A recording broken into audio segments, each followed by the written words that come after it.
ایک طرف مذاکراتی ٹیم بیٹھ گئی ہے اور ڈسکشن کر رہی ہے، اور اس میں سارے لوگ کہہ رہے ہیں کہ اب عمران خان کی رہائی تو ڈسکس نہیں ہو رہی، لے دے ہوگی، پلس مائنس ہوگی، ڈسکشن ہوگی، کوئی کیلکولیشنز ہوں گی، اور ایسی کیلکولیشن جو دونوں فریقین کو سمجھ آئے اس میں عمل درآمد شروع ہو جائے گا۔ لیکن ساتھ ہی 9 مئی کے وہ کردار جو ملوث تھے 9 مئی کے اندر، ان کو بھی سزائیں دینے کا سلسلہ اور وہ ان کی اناؤنسمنٹ دینے کا سلسلہ شروع ہو چکا ہے۔ تو یہ مذاکرات بھی اور گورنمنٹ کی طرف سے پریشر بھی، یہ اکٹھے کیسے ساتھ چلیں گے؟ اس کا نتیجہ پھر انت کوئی نہیں ہے، مذاکرات کے لیے پھر یہ بیٹھے کیوں ہیں اور یہ پھر بات چل کیوں پڑی ہے، اور اس کو وہ لنک انٹرنیشنل سیناریو سے کیوں کر رہے ہیں، اور اس میں وہ ٹرمپ کی حلف برداری پھر بیچ میں کیوں آ جاتی ہے، اس طرح کی باتیں۔ ٹھیک ہے، وہ آپ کی بات بالکل درست ہے کہ وہ کچھ چیز کنسیو کرتے ہیں، اس کو بلیو کرنا شروع کر دیتے ہیں، لیکن انٹرنیشنل پریشر تو کلنٹن صاحب کا بھی آ گیا تھا، اور جاتا جاتا کلنٹن جو ہے وہ بھاری پڑ گیا تھا اور نواز شریف کو یہاں سے لے کے چلا گیا تھا، تو آتا آتا ٹرمپ بھاری نہیں پڑ سکتا۔ میں یہ پوچھنا چاہ رہا ہوں۔ دیکھیے، آپ کو نا اگلوانے کا فن آتا ہے۔ اب آپ مجھے مجبور کر رہے ہیں کہ میں وہ بات کہہ دوں جو میں نے سوچا تھا کہ نہیں کہوں گا، آپ سے تو نہیں کہوں گا۔ دیکھیے، یہ سارے مذاکرات کا ڈھونگ تو میں نہیں کہوں گا، یہ سلسلہ کیوں چلا ہے؟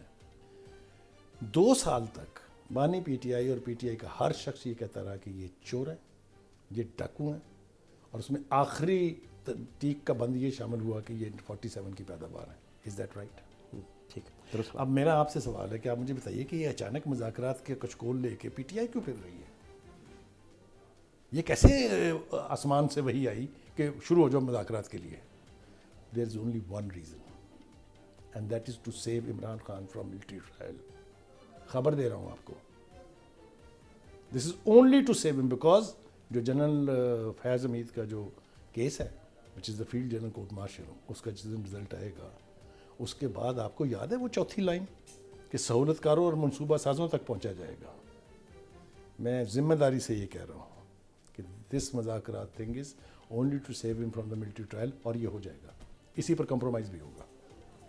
اوکے، آپ کہہ رہے ہیں کہ اس کا ایک ہی ایجنڈا ہے؟ کوئی انٹرنیشنل پریشر نہیں ہے، کوئی کچھ نہیں ہے، اس کا ایک ہی ایجنڈا ہے کہ عمران خان کا ملٹری ٹرائل نہ کریں۔ کریکٹ۔ اچھا، یہ باقی کچھ نہیں ہے سارا؟ باقی عمران خان کی ٹیم نے دیکھیں چھوٹی چھوٹی چیزیں الائڈ تو ہو جاتی ہیں، بیسیکلی تو اٹس بانی نا who is important in P T I, is that right? Once he gets a way out, مقدمات تو فارغ ہو سکتے ہیں نا کسی وقت بھی، مقدمات پہلے فارغ نہیں ہوئے کئی دفعہ، ٹھیک ہے، non availability of evidence, lack of evidence, bad prosecution, مقدمات تو فارغ ہو جائیں گے۔ یہ کرنا تو آسان ہے نا، اس سے بچنا مشکل ہے۔ That is why suddenly nose dive P T I آئی ہے فار مذاکرات۔ ایجنڈا صرف ایک ہی ہے ان مذاکرات، صرف ایک ہے، اور اس کے بعد جب وہ ہو جائے گا وہاں گیو اینڈ ٹیک ہو جائے گی کہ اچھا جی نہیں ہم ملٹری ٹرائل نہیں کرتے ہیں، باقی چیزیں۔ اس میں پھر ڈیڈ لاک کہاں ہوگا اگر وہ سرنڈر کرتے ہیں اور وہ مان جاتے ہیں؟ توقع تو مجھے نہیں ہے کہ ہوگا، جیسا میں نے کہا کہ اس کا آبجیکٹو ایک ہی ہے، اگر وہ اچیو ہو جاتا ہے تو پھر ورکنگ ایکویشن کی بن جائے گی۔ اس کا مطلب باقی کچھ نہیں ہے پھر اس میں، تو اس میں پھر اعتماد سازی کے لیے بھی تو گورنمنٹ تو کچھ بھی نہ کرے تو ٹھیک ہے، کچھ وہی تو آپ فرما رہے تھے کہ آپ دیکھ لیں نا رانا ثناء اللہ کیا کہہ رہا ہے، آپ دیکھ لیں عظمیٰ بخاری کیا کہہ رہی ہے، آپ دیکھ لیں صدیقی صاحب کیا کہہ رہے ہیں، وہ عرفان صدیقی صاحب، جس کو مرضی لے کے دیکھ لیں، وہ ہم نے کوئی مطالبہ نہیں ماننا ہے، یہ کہ نہیں؟ درست بات ہے۔ تو اس لیے مطالبہ اصل ایک ہے وچ از ویری سیریس، چھوٹی بات نہیں ہے یہ۔ میں نے پہلے کہا ایک جملہ، آپ نے اس کو درگزر کر دیا، if they don't spare their 3-star general، سمجھ دیں کہ نہیں؟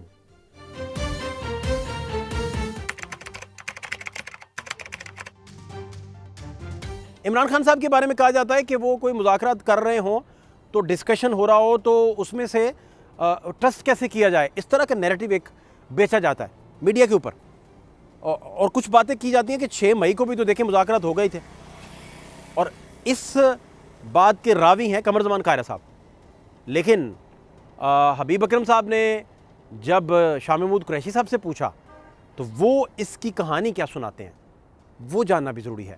2022 میں جب عدم اعتماد کے بعد ڈائلاگ کا پروسیس ہوا، جو پیپلز پارٹی کی قیادت بلاول صاحب نے وہ آغاز کیا، جو الیکشن اناؤنس کرنے والا تھا، یہ سارا کچھ طے ہو کے جب معاہدہ لکھا جانا تھا تو خان صاحب کا فون آ گیا شاہ محمود صاحب کو، انہوں نے سائڈ پہ ہو کے فون سنا، اور واپس آ کے انہوں نے کہا کہ جی سوری. سب نے کہا کہ جناب جی آپ کیا کر رہے ہیں, ابھی طے ہو گیا تھا. انہوں نے کہا جی ٹھیک ہے وہ بات ہوئی تھی, لیکن اب مجھے لیٹسٹ انسٹرکشن میری لیڈرشپ کی یہ آ گئی. اس کے بعد کیا ہوا, یہ 6 مئی ہے, پھر 9 مئی ہو گیا. اگر 6 مئی کو معاہدہ ہو جاتا تو 9 مئی نہ ہوتا. تحریک انصاف اگر 26 نومبر کو تھوڑا ہولڈ کر لیتی, 24 والا جو دھرنا تھا ان کا, اور سنجانی رک جاتے, تو شاید یہ مذاکرات کی اچھی فضا بن جاتی اور یہ 4-5 دن شہر کے باہر پڑاؤ ڈالتے, تو یہ سارے مذاکرات اس وقت انیشیٹ ہو سکتے تھے. اگر وہ جلد بازی شاید نہ کرتے, یا ٹھیک ہے انہوں نے کال دی تھی ڈی چوک کی تو وہ چلے گئے, اس میں جلد بازی بھی نہیں ہے بقول تحریک انصاف کے. مجھے ایسا نہیں لگتا کہ اس وقت مذاکرات شروع ہو جاتے.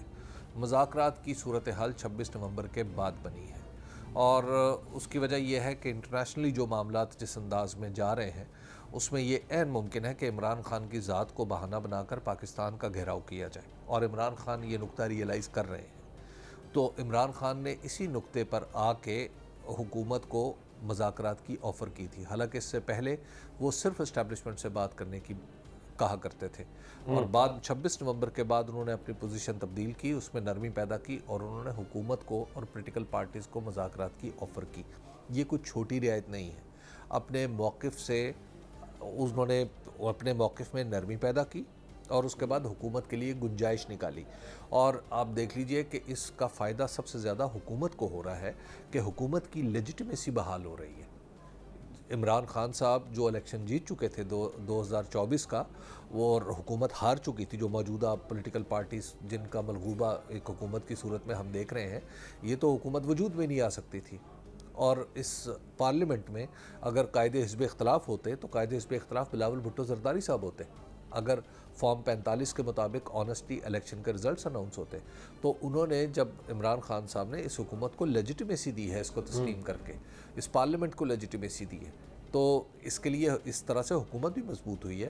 اور پھر دوسرا پولیٹیکل پارٹیز کا بھی اس میں فائدہ ہے کہ پی ایم ایل این خاص طور پر جس نے ایک دھاندلی زدہ الیکشن کو قبول کر کے بلکہ اس کا فائدہ اٹھا کے اپنے لیے جو راستے تلاش کیے, انہوں نے اس کو زمینی حقائق یہ ہے کہ اس کو ختم کر کے رکھ دیا اس پارٹی کو. وہ بالکل چھوٹی سطح پر پہنچ گئی. تو یہاں پر جب عمران خان صاحب اس کو لیجٹمیسی دیں گے اور اس کو مناسب فریق مانیں گے, تو ڈیفینیٹلی اس پارٹی کی سیاست بھی زندہ ہو سکتی ہے.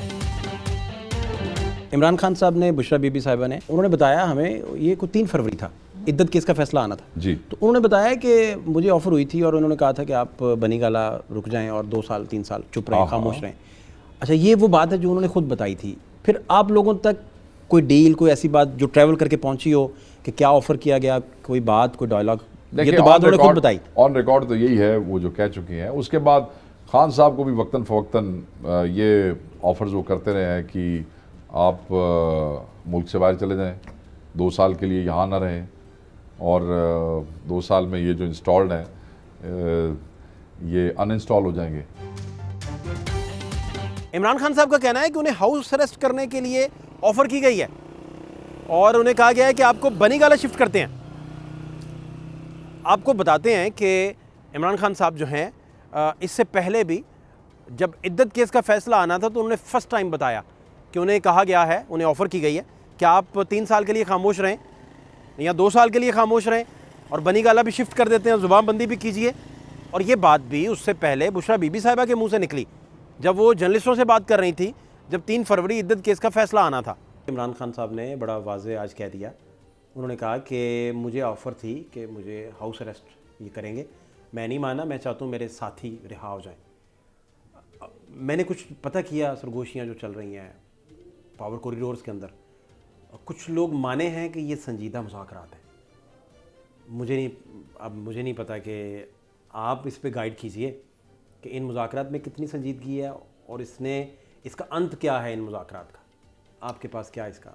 دیکھیے, ایک عجیب و غریب بات یہ ہے کہ جتنے بھی بیانات ہم دیکھتے ہیں, چاہے وہ بانی پی ٹی آئی کی وساطت سے ہوں یا ان کے جو ریپرزنٹیٹو ہیں ان کے, وہ بیانات تو جاری کر دیتے ہیں لیکن یہ بتاتے نہیں ہیں کہ یہ آفر کی کس نے ان کو. ہمیشہ نام غائب ہوگا, حوالہ غائب ہوگا. یہ کہا انہوں نے کہ جیسا اس جانے کی پیشکش کی. آپ مجھے یہ بتائیے کہ جن عدالتوں نے انہیں سزا دی ہوئی ہے, جن عدالتوں میں ان کے خلاف مقدمات چل رہے ہیں, ان سے باہر کوئی کر سکتا ہے یہ فیصلہ کہ اس کو فلاں جگہ منتقل کر دیں؟